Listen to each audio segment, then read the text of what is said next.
আসসালামু আলাইকুম ওরহমতুল্লাহি বারাকাতু। 18তম শিক্ষক নিবন্ধনে আরবি প্রভাষক, প্রভাষক হাদিস ও প্রভাষক তাফসির পদে যারা ভাইবা পরীক্ষা দেবেন তাদের জন্য আজকের ভিডিওটা খুবই গুরুত্বপূর্ণ। আজকে আলোচনা করব সরফ অংশ থেকে গুরুত্বপূর্ণ গঠন প্রণালী কিভাবে আমরা মনে রাখবো।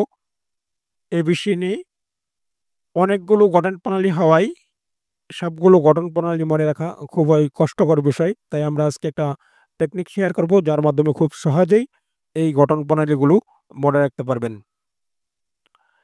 আর যারা আরবি প্রভাষক, প্রভাষক হাদিস ও তাফসির পদে ভাইবা দিবেন, আ আপনারা নিশ্চয়ই জানেন আপনাদের জন্যে সাজেশন সংবলিত ভাইবা সহায়িকা প্রকাশিত হয়েছে। যারা এখনো এই ভাইবা সহায়িকাটি সংগ্রহ করেননি তারা স্ক্রিনে প্রদত্ত নাম্বারে হোয়াটসঅ্যাপে নক দিয়ে আপনাদের ভাইবা সহায়িকাটি সংগ্রহ করেন। তো কথা না বাড়িয়ে চলুন সরাসরি আমরা মূল আলোচনায় চলে যাই। আমরা যদি আমাদের সূচিতে চলে যাই তাহলে ইলমুস সরফ অংশ দেখতে পারবো। ওই ইলমিস সরফ অংশে আমরা ক্লিক করলে আমাদেরকে সরাসরি মূল পৃষ্ঠায় নিয়ে যাবে। প্রথমেই আমরা শুরু করব ইসবাত ফেলে মাজি মতলক মারুফ দিয়ে। ইসবাত ফেলে মাজি মতলক মারুফ আ থেকে ফেলে মুজারি গঠিত হয়। ইসবাত ফেলে মাজি মতলক মারুফ এর গঠন প্রণালী মনে রাখতে হলে আপনাকে যে ফাআলা এই শব্দটা মনে রাখি। গঠন প্রণালীর দিকে চিন্তা করার দরকার নাই। বাংলা লেখার দিকে চিন্তা করার দরকার নাই। ইসবাত ফেলে মাজি মতলক মারুফ গঠন করতে হলে মাজদার থেকে মূল অক্ষর আলাদা করতে হবে। এই যে ফাআলা শব্দটি ছিল আল ফাআলু, এই আল ফাআলু থেকে আলিফ লাম আলাদা করে ফা আন লাম। প্রথম অক্ষরকে আমরা বলবো ফা কালিমা, দ্বিতীয় অক্ষরকে বলবো আন কালিমা এবং তৃতীয় অক্ষরকে বলবো লাম কালিমা। ফা কালিমায় জবর দিব। ইসবাত ফেলে মাজি মতলক মারুফ গঠন করতে হলে ফা কালিমায় জবর, আন কালিমায় বাব অনুযায়ী জের, জবর, পেশ, লাম কালিমায় জবর দিলেই ইসবাত ফেলে মাজি মতলক গঠিত হয়। যেমন ফাআলা। এভাবে মনে রাখবো ফা কালিমায় জবর ফা, আন কালিমায় বাব অনুযায়ী জের, জবর, পেশ। এখানে জবর হয়েছে ফাআলা। লাম কালিমায় জবর দিলেই ইসবাত ফেলে মাজি মতলক মারুফ গঠিত হয়। ফাআলা। এই এই ফাআলার ১৪টি শিক্ষা মনে রাখলে আপনি ফিলে মুজারি আম সবগুলো পারবেন এবং ফিলে মুজারি থেকে বাকি সরফের যতগুলো বিষয় আছে সবগুলোই আপনি মনে রাখতে পারবেন। এইজন্য এই যে ফাআলার ১৪টি গর্দান মুখস্থ করবেন। প্রথমে অর্থ, সিগা কিছুই মুখস্থ করার দরকার নাই। প্রথমে এগুলো ঠোঁটস্থ করবেন, একদম কণ্ঠস্থ করবেন। তখন আ আপনি মূল সরফের সাথে যখন আপনি দেখবেন তখন আস্তে, আস্তে আপনি নিজেই পেরে যাবেন। ফাআলা, ফাআলা, ফাআলু, ফাআলাত, ফাআলাতা, ফাআলনা, ফালতা, ফালতুম, ফালতুম, ফালতে, ফালতুম, ফালতুনা, ফালতু, ফালনা। এই ১৪ টার সাথে একদম মুখস্থ করবেন। তো আমরা ইসবাত ফেলে মাজি মতলক মারুফ এর গঠন প্রণালী শিখে ফেললাম ফাআলা। এই ফাআলার মাধ্যমেই গঠন প্রণালী মনে রাখা যায়। এবং মাজহুলের গঠন প্রণালী হচ্ছে শুধু ফা কালিমায় পেশ হবে আর সব ঠিক থাকবে। আ মতলক এর গঠন প্রণালী হচ্ছে ফাআলা আর মাজহুলের গঠন প্রণালী হচ্ছে ফয়লা। এই ফেলে মাজি মতলক মারুফ থেকে ফেলে মাজির যত সিগা আছে সবগুলি গঠিত হয়। মাজি মতলক মাজহুল গঠন করতে হলে ফা কালিমায় পেশ, আন কালিমায় জের এবং লাম কালিমায় পূর্বের নেই জবর দিলেই ইসবাত ফেলে মাজি মতলক মাজহুল গঠিত হবে। এই ইসবাত ফেলে মাজি মতলক মারুফ থেকে মাজির সকল সিগা গঠিত হবে। ইসবাত ফেলে মাজি মতলক মারুফ থেকেই নফি ফেলে মাজি মতলক মারুফ গঠিত হয়। ইসবাত ফেলে মাজি মতলক মারুফ এর পূর্বে একটা যদি নাবোধক মিম বসায় দেয় তাহলে নাফি ফেলে মাজি মতলক মারুফ গঠিত হবে। যেমন মাফালা, মাফালা, মাফালু, মাফালাত, মাফালাতু, মাফালনা, মাফালতা, মাফালতুমা, মাফালতুম, মাফালতে, মাফালতুমা, মাফালতুন্না, মাফালতু, মাফালনা। ঠিক তেমনিভাবে আমরা যদি নাফি ফেলে মাজি মাজহুল গঠন করতে চাই তাহলে আ ইসবাত ফেলে মাজি মতলক মাজহুল এর পূর্বে নাবোধক একটা মিম বসিয়ে দিলেই আমাদের নাফি ফেলে মাজি মতলক মাজহুল গঠিত হয়ে যাবে। যেমন মাফুইলা, মাফুইলা, মাফুইলু, মাফুইলাত, মাফুইলাতা, মাফুইলনা, মাফুইলতা, মাফাইলতুমা, মাফাইলতুম, মাফুইলতে, মাফাইলতুমা, মাফাইলতুন্না, মাফাইলতু, মাফুইলনা। এরপর আমরা যদি ইসবাত ফেলে মাজি কারিব গঠন করতে চাই তাহলে ইসবাত ফেলে মাজি মতলক মারুফের পূর্বে শুধু একটা কাদ বসায় দিব। ইসবাত ফেলে মাজি মতলক মারুফ হচ্ছে ফাআলা। এই ফাআলা এর পূর্বে একটা কাদ বসায় দিব তাহলে ইসবাত ফেলে আ মাজি কারিব গঠিত হয়ে যাবে। যেমন কাদ ফাআলা, কাদ ফাআলা, কাদ ফাআলু। এভাবেই শুধু কাদ শব্দটা বসায় দিবেন। এরপরে যদি ইসবাত ফেলে মাজি কারিব মাজহুল গ্রহণ করতে হলে ইসবাত ফেলে মাজি মতলক মাজহুলের পূর্বে কাদ শব্দটা বসায় দিলেই আমাদের ইসবাত ফেলে মাজি কারিব গঠিত হয়ে যাবে। যেমন কাদ ফুইলা, কাদ ফুইলা, কাদ ফুইলু, কাদ ফুইলাত, কাদ ফুইলাতা, কাদ ফুইলনা, কাদ ফুইলতা, কাদ ফুইলতুম, কাদ ফুইলতুম, কাদ ফুইলতে, কাদ ফুইলতুমা, কাদ ফুইলতুন্না, কাদ ফুইলতু, কাদ ফুইলনা। এটা অনেক বেশি এত বেশিবার পড়বেন এটা একদম কণ্ঠস্থ করে ফেলতে হবে। তাহলে খুব সহজ হবে। এরপরে আমরা দেখব নাফি ফেলে মাজি কারিব মারুফ। নাফি ফেলে মা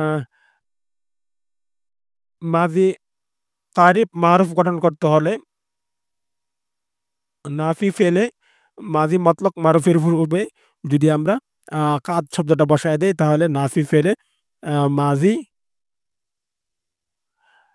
কারিব মারুফ গঠিত হয়ে যাবে। যেমন কাদ মাফালা, কাদ মাফায়ালা, কাদ মাফায়ালু, কাদ মাফায়ালাত, কাদ মাফালাতা, কাদ মাফালনা, কাদ মাফালতা, কাদ মাফালতুমা, কাদ মাফালতুম, কাদ মাফালতি, কাদ মাফালতুমা, কাদ মাফালতুন্না, কাদ মাফালতু, কাদ মাফালনা। আচ্ছা, তাহলে এটা খুব সহজেই মাঝির গঠন প্রণয়গুলো মনে রাখতে পারবেন এই ফাআলা শব্দের মাধ্যমে। ইসরাত ফেলে মুজারি মারুফ ইয়াফআলু, এই ইয়াফআলু শব্দটার মাধ্যমে আমরা মুজারি মারুফ এর গঠন প্রণয় মনে রাখবো। ইসরাত ফেলে মুজারি মারুফ গঠন করতে হলে ইসরাত ফেলে মাজি মতলক এর পূর্বে মুজারি এর আলামত থেকে আলিফ তা ইয়া নুন এই ৪ টা আলামত থেকে যেকোনো একটি আলামত এনে শেষ করে পেশ দিলেই ইসরাত ফেলে মুজারি মারুফ গঠিত হবে। যেমন ইয়াফআলু। আমরা এই ফেলে মুজারি এর ১৪ টি শিখা খুব ভালোভাবে মুখস্থ রাখবো। এটা খুবই গুরুত্বপূর্ণ।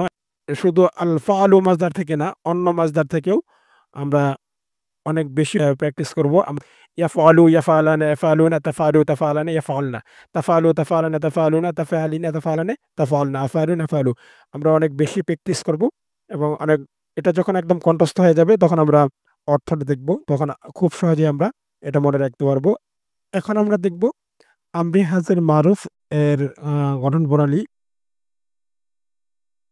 আ ইফআল এই শব্দটা যদি আমরা মনে রাখতে পারি তাহলে আমরি হাজের মারুফ এর গঠন প্রণালী খুব সহজেই মনে রাখতে পারবো। মুজারি হাজির মারুফ থেকে আমরি হাজির মারুফ গঠিত হয়। মুজারি হাজির মারুফ থেকে আমরি হাজির মারুফ গঠিত হয়। প্রথমে মুজারি এর আলামত বিলুপ্ত করে দেখতে হবে ফা কালিমাটি সাকিন বিশিষ্ট কিনা। যদি সাকিন বিশিষ্ট হয় তাহলে আইন কালিমাটিকে লক্ষ্য করতে হবে। আইন কালিমাতে যদি জের অথবা আ জবর থাকে তাহলে মুজারি এর আলামতের পরিবর্তে একটি জের বিশিষ্ট আলিফ নিতে হবে। ইফ এর পরিবর্তে ইফ। এরপর আ শেষ অক্ষরে জজম দিলেই আমরি হাজির মারুফ গঠিত হবে। যেমন ইয়াফআলু থেকে ইফআল, ইফআল। এই ইফআল শব্দটা মনে রাখলে আমাদের আমরি হাজির মারুফ এর গঠন প্রণালী আ মনে রাখতে সহজ হবে। ইফআল মুজারি আলামত ইয়া বিলুপ্ত হয়ে আ তার পরিবর্তে একটি জের বিশিষ্ট আলিফ আসবে। এরপর পরের অক্ষর ফা কালিমা যদি সাকিন বিশিষ্ট হয় আন কালিমাটিকে লক্ষ্য করতে হবে। আন কালিমা যদি জের অথবা জবর বিশিষ্ট হয় আ তাহলে লাম কালিমাতে সাকিন দিলেই আমরি হাজির মারুফ গঠিত হবে। যেমন ইফআল এই সিগাগুলো খুবই গুরুত্বপূর্ণ। এগুলো আমরা মুখস্থ রাখবো। ইফআল, ইফআলা, ইফআলু, ইফআলি, ইফআলা, ইফআলনা। এগুলা মুখস্থ রাখা একদম ফরজ। অবশ্যই এগুলো মুখস্থ রাখবেন।